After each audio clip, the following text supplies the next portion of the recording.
los ciudadanos de estas empresas, está reconociendo que hay poder de mercado, monopolio, porque solo un monopolio, se lo aseguro, lea cualquier libro de microeconomía, solo un monopolio puede traspasar el precio, el impuesto a los consumidores. Y nos quieren llevar a eso, a lo de antes, el libre mercado, es decir, aplastado por los dueños de este país, por el capital, etc. En todas partes del mundo se hace planificación. Es más, la contradicción era tal que los que más hacían planificación eran los países desarrollados y las transnacionales, que le planifican en 5, 10, 20 años. Y a nuestros países dijeron, no planificación, todo lo resuelve el mercado. Hemos recuperado esa planificación, mire lo bien que nos va. Cada nivel de gobierno, cada vez se consolida más la institucionalidad, saber lo que debe hacer cada gobierno y con la planificación, además de lo que debe hacer, los objetivos, las metas, los programas, etc. Pero en esa planificación también se recupera el servicio público, se recupera el servicio hacia la comunidad y se deja a un lado también, o se va de la mano también con lo que puede dar lo privado. Pero insisto, es que no es excluyente la planificación de lo privado. O sea, yo puedo planificar carreteras. Bueno, si es que alguna la quiere hacer el sector privado, bienvenido. Pero yo no me voy a sentar de brazos, cruzado de brazos, esperando que lo haga el sector privado, y si no lo hacen 30 años el pueblo ecuatoriano no tiene carretera. Nuestra postura no es excluyente del sector privado, es un grave error. La planificación no es excluyente del sector privado. Significa que los recursos sociales se asignan para determinados fines, y eso lo puede hacer el sector público, ejemplo de carretera, o el sector privado, si quiere construir una carretera con una adecuada concesión en buena hora, hidroeléctrica. Lo puede hacer. El problema es que necesitamos energía de origen hidráulico con toda la riqueza hídrica que tenemos, reemplazar termoeléctricas que contaminan, importan combustible, etc. Lo puede hacer el sector público, pero si la quiere hacer el sector privado, en buena hora. No son excluyentes. Es más, una buena planificación e inversión pública es el mejor atractivo para la inversión privada. Una buena carretera no excluye inversión privada, atrae inversión privada, porque van a poner los hoteles, etc. ¿Sí me explico? Pero la propia planificación, carretera, si la hace el sector privado, maravilloso, pero no nos vamos a sentar de brazos cruzados a esperar que lo haga, y si lo hace más rápido el sector público, en buena hora. Aquí tengo que matizar algo. O sea, la Constitución señala sectores estratégicos donde es prioridad el Estado. ¿Sí me explico? Energía. Pero, por ejemplo, pequeños proyectos hidroeléctricos sí lo puede hacer el sector privado. Las autopistas ya están en la red de carretera. Superautopistas son inversiones multimillonarias, 5.000 millones de dólares. Bueno, se puede concesionar al sector privado siempre y cuando ellos construyan y cobren un peaje razonable. Entonces, sí hay sectores que pueden ser delegados al sector privado. La planificación no es excluyente de la acción del sector privado. Señor presidente, ya en otro de los puntos, la mayoría de los candidatos a la presidencia hablan de la independencia de funciones de seguridad jurídica y ciudadana y falta de empleo. ¿Por qué difiere usted de ellos? Primero, porque tenemos la tasa de desempleo más baja de la historia y más baja de América Latina. Por supuesto, cuando usted tiene 4.2% de desempleo, que es lo que tiene Ecuador, recibimos el país con más del 7%, casi el doble de desempleo. Vaya a Estados Unidos, tiene más del doble. Vaya a España, tiene más de 5 veces. Tenemos la tasa de desempleo más baja de América Latina, solo Guatemala se compara con nosotros. Y nos hablan del grave problema de desempleo. Están jugando con la gente. ¿Por qué? Porque ese 4% de desempleo significa unos 200.000 desempleados. Pero es lo que en economía, ya estamos cerca de lo que en economía se llama el desempleo estructural, que son los trabajadores que, por ejemplo, el ejemplo clásico, los telegrafistas, alguien que se especializó en código Morse y en telégrafo, ¿qué empleo encuentra ahorita? Esa gente necesita ser recapacitada, no reorientada, etcétera, porque ya no existe esa actividad, no existe ese sector en la economía. Por eso se llama desempleo estructural. Las soluciones son de otra índole: formación, capacitación, generación, diversificación en la matriz productiva. Con la economía actual, bajar ese nivel de desempleo es muy difícil. Queremos generar más empleo, hay que diversificar la matriz productiva. Pero hay demagogos, por ejemplo, que nos dicen que van a generar 1 millón de puestos de trabajo. Le insisto, Ecuador tiene 200.000 desempleados, pero ellos van a generar 1 millón de puestos de trabajo. Supongo que van a importar trabajadores de otro lado. Y nos dicen cómo: reduciendo trámites. Es un insulto, pues, a la inteligencia de los ecuatorianos. O sea, reduciendo trámites se generan 1 millón de puestos de trabajo, por el amor de Dios. Reduciendo impuestos. Si esa fuera la realidad, no, ellos dicen que ahora hay muchos impuestos. Si eso fuera la realidad, que bajar impuestos genera empleo, hubiéramos tenido pues gran cantidad de empleo antes del gobierno, cuando tenían, de acuerdo a ellos, bajos impuestos. La verdad es que ahora tenemos más bajos impuestos que antes. Lo que pasa es que ahora sí tienen que pagar sus impuestos. Pero con su lógica, antes pues hubiera habido empleo y había más alta tasa de desempleo. Entonces esas cosas caen por su propio peso. Sobre la independencia de funciones, mire la hipocresía. Ahora se eligen los jueces por concurso de merecimiento, con impugnaciones ciudadanas, que hay errores, seguramente. Pero antes se lo repartían en el Congreso, o ya se olvidaron. Se repartían las cortes. Uno de los que más habla de independencia de funciones es el MPD y Gutiérrez. Se olvidaron finales del 2004 el pacto MPD, PRIAN y Gutiérrez, Sociedad Patriótica, para por simple mayoría del Congreso destituir a la Corte Nacional. Luis Villasís, actual director del MPD, asambleísta en ese entonces por el MPD, saca la nueva lista de jueces, la famosa Pichicorte, y por simple mayoría nombran la nueva Corte Nacional. Nos olvidamos de eso. Ahora estos caraduras dicen que no hay independencia de funciones, porque hemos liberado la justicia de la partidocracia, pero prohibido olvidarlo. Antes sí no había independencia de funciones, cuando la partidocracia en el Congreso se repartían los jueces y las cortes. Por Dios, pueblo ecuatoriano, prohibido olvidar, para que no nos engañen los mismos farsantes de siempre. Claro, de hecho los mayores puntos de controversia de la campaña, señor presidente, se centran en las propuestas económicas. Mientras usted plantea que la carga tributaria recaiga principalmente sobre los ricos, sus oponentes prometen bajar hasta 9 impuestos, incluido la salida de divisas que usted subió al 5% para proteger la dolarización.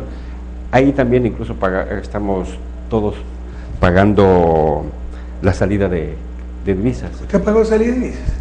Por ejemplo, cuando yo hago una compra a través de Correos del Ecuador, que bueno, es un programa muy bueno. Extranjero sí paga, pero compra suntuaria. Pero sobre $400, señor presidente, que era uno de los apoyos que ustedes nos daban a través de Correos del Ecuador. No. Usted puede mandar hasta $1.000 cada 15 días al extranjero y no paga impuestos a salida de divisa. Comprarse. Bueno, si usted compra $400, ¿qué compró?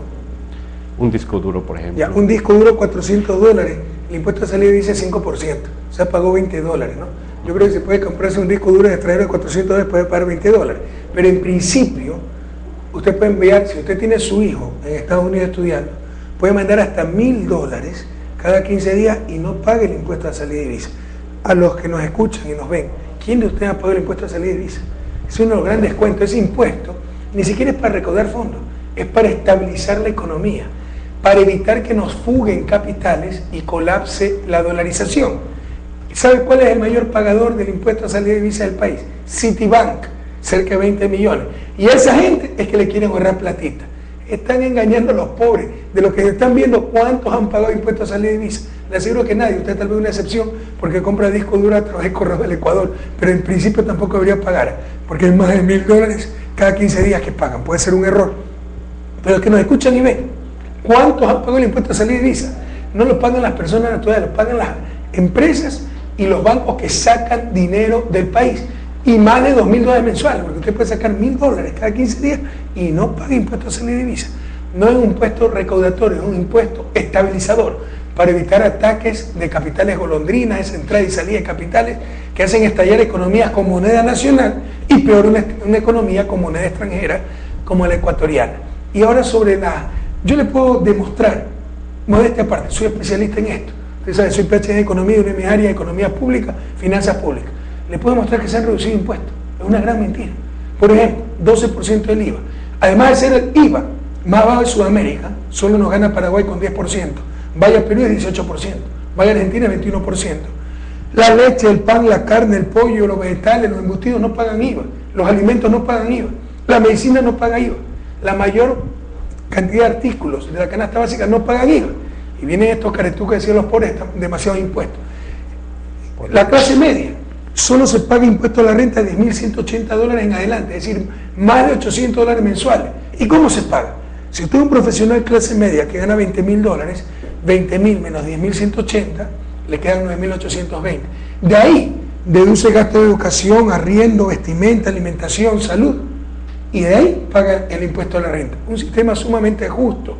Por supuesto, si hay un banquero como Lazo que gana $70.000 mensuales, va a tener que pagar impuesto a la renta, pero bien hechito. Ahora, veamos, las corporaciones pagaban 25% de impuesto a la renta, ahora pagan 22%. Se pagaba 15% de ICE sobre telecomunicaciones, ahora se paga 0%. El sector empresarial pagaba 10% sobre planillas eléctricas para electrificación rural, ahora se paga 0. Todos los ciudadanos, por cada cheque que girábamos, pagamos 50 centavos a Solca, ahora se paga 0. Eso no dicen nada. Quieren bajarse impuestos a los ricos, no porque se hayan aumentado los impuestos, sino porque ahora tienen que pagar impuestos, ya no pueden evadir. Y otro punto importante, lo que están proponiendo es cerca de 2.300 millones de dólares en reducción de impuestos. Además de que eso significa menos carreteras, menos UPC, menos hospitales, menos libros para nuestros niños, menos medicina. También significa menos alcantarillado, agua potable, menos regeneración urbana, porque 21% de ese ingreso tributario es para los municipios. Esto significa cerca de 500 millones de dólares menos. La propuesta que están haciendo esto es irresponsable, porque una propuesta irresponsable significa más de 500 millones en reducción para municipios. Mire cómo está avanzando Santa Cruz, San Cristóbal, regeneración urbana, soterramiento de cable. Todo eso pararía porque estos ricachones quieren ahorrarse la platita, no porque hayan aumentado los impuestos. Antes les interesaba un bledo si aumentaban o disminuían los impuestos, porque de todos modos no los pagaban. El problema es que con nosotros la evasión se acabó y por eso quieren llegar a la asamblea para bajarse sus impuestos. Ya será el pueblo ecuatoriano el que decida. Pero no están trabajando por los pobres, están trabajando por los ricos. Por eso es que del impuesto a los banqueros se está pagando el bono y se aumentó el bono. Es que es otro punto importante, pues. Antes estos señores están, miren, los dos más grandes subsidios de la historia. Estos viven quejándose de los subsidios, cuando es para los pobres. Los dos más grandes subsidios de la historia no han sido para los pobres, han sido para los ricos. Cuando ellos quebraban, quebrábamos todos. El primero, en orden cronológico, no en cantidad, sucretización 1983. Estos irresponsables, banqueros, grandes empresarios, se endeudaron en dólares, no pudieron pagar este títere de la oligarquía que es Osvaldo Hurtado, presidente en ese entonces. No se preocupen, yo pago su deuda en dólares y ustedes me pagan en sucres al Estado ecuatoriano, pero a sucre con tipo de cambio congelado, con tasa de interés preferencial, con periodo de gracia y largo plazo. Eso significa una transferencia de cerca de 1.400 millones de dólares, no a los pobres, a los ricos, pero ahí sí estaba bien. Y el otro, pues gran asalto y subsidio, el salvataje bancario. 99, quiebran estos señores y quebramos todo. Ya prepararon el colchón, ¿eh? La Constitución del 98. Esta partidocracia era además alzamano a nuestros compañeros, con lo groseros que son. Ellos sí son insultadores. Pero por supuesto que vamos a alzar la mano para educación, salud, dignidad, recuperar nuestro petróleo, pero prohibido olvidar, pues, la partidocracia social cristiana, la democracia cristiana, alzaban la mano para el salvataje bancario, para tercerización de nuestros trabajadores. La Constitución del 98, transitoria 42ª, perdóname que me extienda, pero soy experto en esto, he escrito hasta libros en esto, ¿verdad? Transitoria 42ª, ya estaba prohibido por ley, y en la propia Constitución del 98, que el Banco Central diese créditos a la banca. Pero ponen la transitoria 42ª, como que si son clarividentes, Walter Mercado es un turro al lado de ellos, ponen la transitoria 42ª para decir, sí, está prohibido que dé crédito el Banco Central a los bancos, pero en los próximos 2 años se hace una excepción, hasta tener la institucionalidad cuento. Sabían que se venía la crisis y por eso pusieron esa excepción para que el Banco Central, con plata de todos los ecuatorianos, salve a los bancos. Luego pasan la ley AGD, vaya a ver a los alzamanos, social cristiano, democracia cristiana, casi por unanimidad. Solo se opuso un diputado socialista, ¿no? El resto aprobó ley AGD. Al día siguiente, esa ley básicamente, ¿qué decía? Quiebren nomás, señores banqueros, que todo lo pague el Estado. Eso decía la ley, en resumen. Al día siguiente, publicada la ley en el registro oficial, entregan Filambanco, el banco más grande del sistema, al Estado. No contentos con esto, incautan nuestros depósitos. Marzo del 99, tipo de cambio de 10.000 sucres dólar. Si le incautan 1 millón de sucres, le incautaron 100 dólares. Eso era un abuso terrible. Era el atentado a la propiedad privada. Estos que hablan de propiedad privada, libertad, ¿qué es mayor atentado a la libertad? Si solo hubiera sido eso, y si le hubieran devuelto los 100 dólares después de un año, ya era un atraco. Pero le robaron 60% de esos 100 dólares. ¿Cómo? Un año después, el tipo de cambio era 25.000 sucres dólares. Su millón de sucres ya no valía 100 dólares, valía 40 dólares. Y a todos los ecuatorianos nos metieron la mano en el bolsillo. Eso significó más de 2.000 millones de los ciudadanos depositantes a los banqueros. Esos son subsidios. Para ellos estaba bien. Cuando hay subsidio para los pobres, estaba mal. Entonces les decía, los 2 más grandes subsidios de la historia no han sido para los pobres han sido para los ricos. Y ahora viene esta gente a decir que las cosas están